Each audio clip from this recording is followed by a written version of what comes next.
কংগ্ৰেছে medical college নুখুলিলে, engineering college নুখুলিলে, এটা ভাল ষ্টেডিয়াম নবনালে, এটা ভাল ৰাস্তা নবনালে, খোৱা পানীৰ ব্যৱস্থা নকৰিলে। জনতাৰ সহায়ৰ কাৰণে, জনতাৰ সুবিধাৰ কাৰণে কংগ্ৰেছ দলটোৱে এটা নীতি লৈছিল। সেই নীতিটো আছিল কাৰ্বি আংলঙৰ সকলো দুখীয়া নৰক কংগ্ৰেছৰ নেতা পালি নেতাৰ পেটকেইটা ভৰক।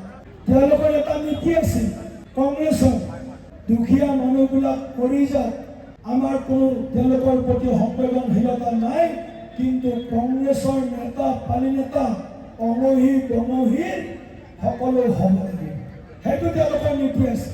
এতিয়া আমি তাক সলনি কৰিছোঁ। সাধাৰণ দুখীয়া ঘৰৰ ল'ৰা ছোৱালীয়ে আজি চৰকাৰী চাকৰি পাইছে। কোনো নতুন ৰাজনৈতিক আঞ্চলিক দলৰো বোলে জন্ম হ'ল আৰু কংগ্ৰেছৰ লগত তেওঁলোকৰ মিত্ৰতা হ'ল।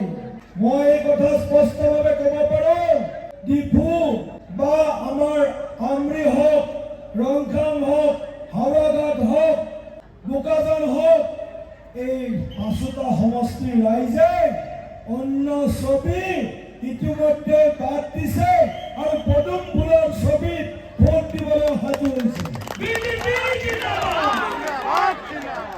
কাৰ্বি আংলঙত ডক্টৰ তুলিৰাম ৰংহাঙৰ নেতৃত্বত যি ধৰণে ইয়াৰ আন্তঃগাঁথনি, যোগাযোগ ব্যৱস্থা, শিক্ষা ব্যৱস্থা, স্বাস্থ্য ব্যৱস্থা, কৃষকসকলৰ উত্তৰণ, যুৱক যুৱতীসকলৰ কৰ্ম সংস্থাপনকে ধৰি বিভিন্ন তেওঁলোকক আত্মনিৰ্ভৰশীল কৰা আঁচনি, আইমাতৃ, আমাৰ বাইদেউ ভগিনীসকলৰ বাবে যি ধৰণে আজি অসম চৰকাৰ, ভাৰত চৰকাৰ আৰু কাৰ্বি আংলং স্বায়ত্তশাসিত পৰিষদে যি উত্তৰ দায়িত্ব লৈ বিভিন্ন আঁচনি গ্ৰহণ কৰিছে, তাৰ পৰিণাম স্বৰূপে আমি দেখিছোঁ কাৰ্বি আংলঙৰ সৰ্বস্তৰৰ জনগণে আজি বিজেপি NDA সমৰ্থন কৰিবলৈ আগবাঢ়ি আহিছে।